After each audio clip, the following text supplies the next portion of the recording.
Bem, gente, em Los Angeles se respira entretenimento e especialmente quando se trata da indústria do cinema. E o que vem crescendo cada dia mais são os filmes animados e a gente tem brasileiros representando esta indústria muito bem pelo segundo ano no Animation is Film Festival, que acontece aqui em Hollywood, na Califórnia. E nós viemos aqui falar com o diretor e produtor e também roteirista do filme, Tito and the Birds, e que teve a estreia no circuito de festivais em Hollywood neste mês de outubro. Entre os dias 19 e 21 de outubro, acontece na capital mundial do cinema, Hollywood, Califórnia, o Festival de Filmes Animados ou Animation Film Festival. O evento está apenas no seu segundo ano, mas já faz parte do circuito dos grandes festivais internacionais na categoria de animação. E além de receber os fãs do gênero, também recebem profissionais da indústria de diversos países.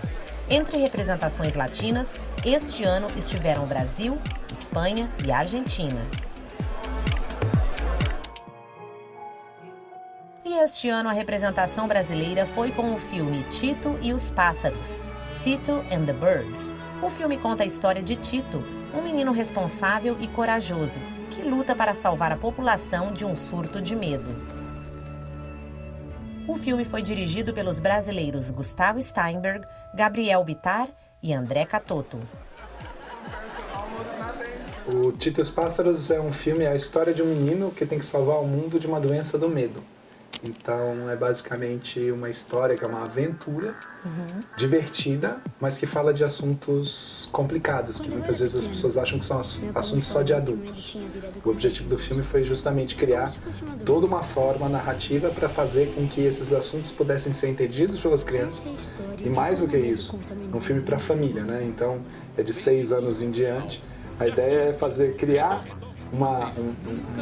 gerar a possibilidade de um diálogo entre adultos e crianças a respeito de assuntos super complicados, como esse medo que está atravessando a sociedade inteira hoje em dia. Um medo que não é um medo de bicho-papão, é esse medo trazido pela mídia, pelas redes sociais, esse medo que gera uma manipulação de poder e que gera, inclusive, ganhos econômicos para certos grupos. Então, uma grande inspiração para a gente para fazer o filme foi Os Goonies, que é um filme que marcou minha infância. Eu sempre adorei Os Goonies. Minha também. E daí a gente fez um filme bem nessa pegada, assim, tipo, um grupo de garotos que tem que se juntar para resolver um problemão que está acontecendo no mundo. Daí eles têm que correr para um lado, para o outro, voar, sair e tal. Fazer uma máquina igual do seu pai, colocar todo mundo em risco. Minha brigada de pânico! Vem, Sarah!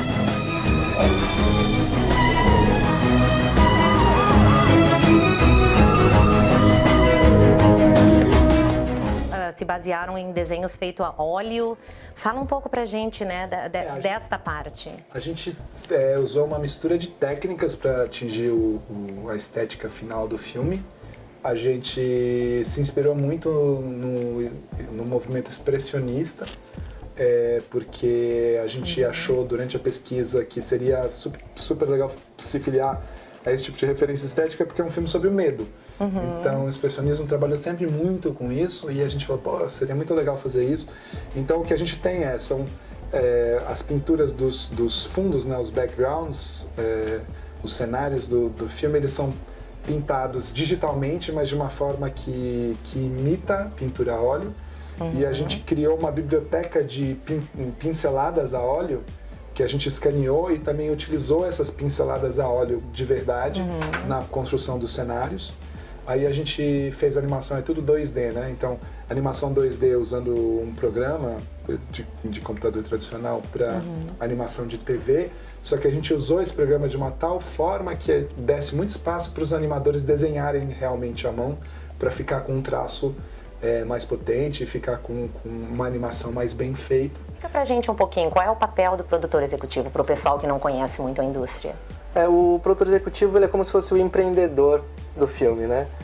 O empreiteiro e o empreendedor do filme. Ele que é responsável por construir o filme. Então, desde o planejamento dele até a execução, controlando o cronograma, orçamento, contratação de equipe.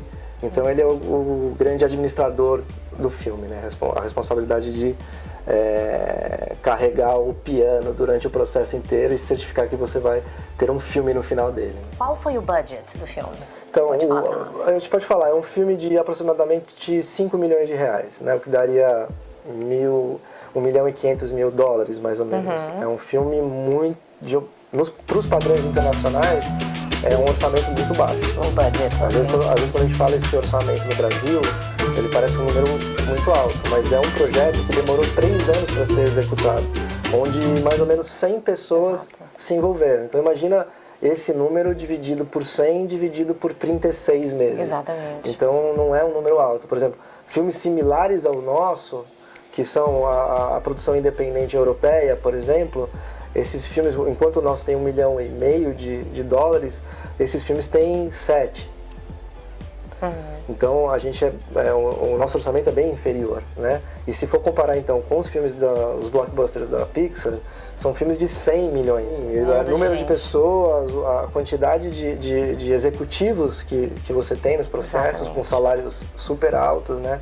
Então, o nosso orçamento é equivalente ao orçamento de roteiro de um desses filmes. Mas para a indústria de animação brasileira é uma grande conquista, né? Porque é a prova que pode ser feito filme de qualidade em animação, né? Com um budget deste nível, né? Sim, com reconhecimento internacional, exatamente. Né? A gente, aqui fora, a gente sente muito que eles ficam muito impressionados com certeza. O que a gente consegue fazer com tão pouco dinheiro. Bem, o governo, incentivo do governo brasileiro, do Ministério da Cultura, por exemplo, para esse filme, tem algum envolvimento? Tem envolvimento total. Eu acho que, assim, o cinema de animação, assim como o cinema brasileiro, depende quase que totalmente do dinheiro público, né? Foram políticas que foram culturais, que foram adotadas nos últimos 15 anos, que possibilitaram a gente estar nesse momento que a gente está hoje, onde é um momento que a animação brasileira nunca viveu. A gente está produzindo uma quantidade de longas-metragens e de séries de TV como a gente nunca produziu. A satisfação maior que deu para você? Olha, o que mais me deixa contente é ver... A gente ainda está falando circuito de festival, né? A gente ainda não estreou o filme, deve estrear no começo do ano.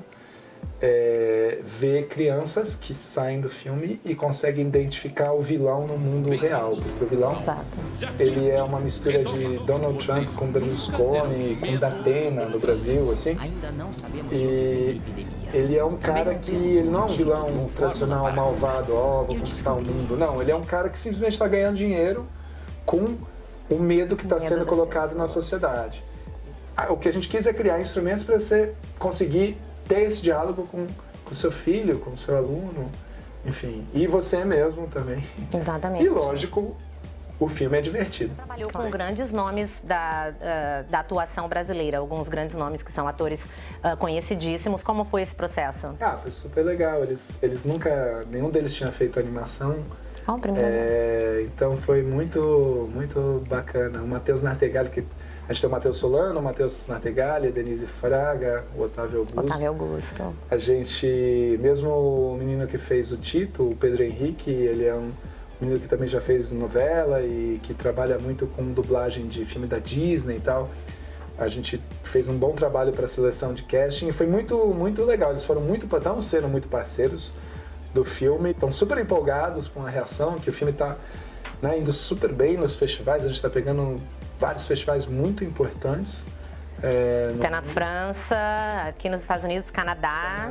A gente muito já bem. foram mais de 20 festivais agora. Teve Roma, Varsóvia, Dinamarca. O outro diretor está agora na Coreia, com o filme está passando lá também. Esse festival aqui é super importante porque ele mais ou menos, lógico que a gente é um azarão, mas ele mais ou menos nos coloca na corrida para o Oscar de melhor animação. Isso que eu ia perguntar, né? Tem alguma boa notícia aí já para ser indicado ao Oscar? Isso não dá para saber, começa agora, né?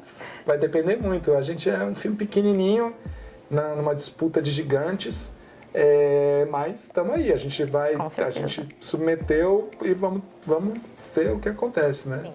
Então, eu acho que a grande mensagem do filme é isso, a gente tentar olhar um para o outro, tentar reconhecer no outro alguém que seja igual a gente, com os mesmos problemas que a gente e dialogar, se unir, entendeu? Acho que exatamente. o ator Pedro Henrique, que interpreta Tito, falou sobre a experiência de interpretar o personagem. É uma experiência super legal, assim, na verdade, eu sou dublador já, eu fiz dublagens assim no Brasil, mas de projetos que vieram dos Estados Unidos, então filmes e séries da Disney, por exemplo, mas eu nunca fiz uma produção original do Brasil. E foi o máximo ter essa oportunidade de estar fazendo uma produção original do Brasil mesmo. E foi uma coisa diferente, sabe, da dublagem, porque quando eu estava fazendo lá, eu não tinha a TV com o vídeo e o desenho pronto. Era só a minha voz mesmo, eu só tinha o roteiro ali e era em base da minha atuação, sabe? Então, foi uma experiência bem diferente, super legal. Foi um longo processo, mas foi válido. Quando eu era pequeno, meu pai me falou que o medo tinha virado contagioso. Como se fosse uma doença. Bom, a mensagem do filme, né, é para vocês se unirem para vencer o medo. Porque muita criança, assim, tem esse medo desde quando elas crescem, assim, né, sabe? Tipo, às vezes tem medo de alguma coisa, medo de escuro, medo de cobra, medo de qualquer coisa que seja. E o segredo do filme, gente, para você vencer o medo, você tem que se unir. Então junta todos os seus amigos, a sua família, e assim vocês vão vencer o medo, viu? Recomendo muito assistir esse filme, que essa mensagem é linda, do jeito que é passada no filme. Eu sempre me impressiono toda vez que eu vejo as cenas. E foi um prazer ter assistido aqui pela primeira vez mesmo, sentado na cadeira e assistido esse filme. Se você gostou, fala para todos os seus amigos, porque é disso que a gente depende. Se depender do Brazuca TV, vamos divulgar, vamos espalhar para todo mundo aí, para nossa audiência, que venham ver Tito e os Pássaros. Em breve, em um cinema perto de você. Estaremos torcendo para que Tito e os Pássaros seja o ganhador do festival e mais oportunidades como esta sirvam de inspiração para futuros cineastas.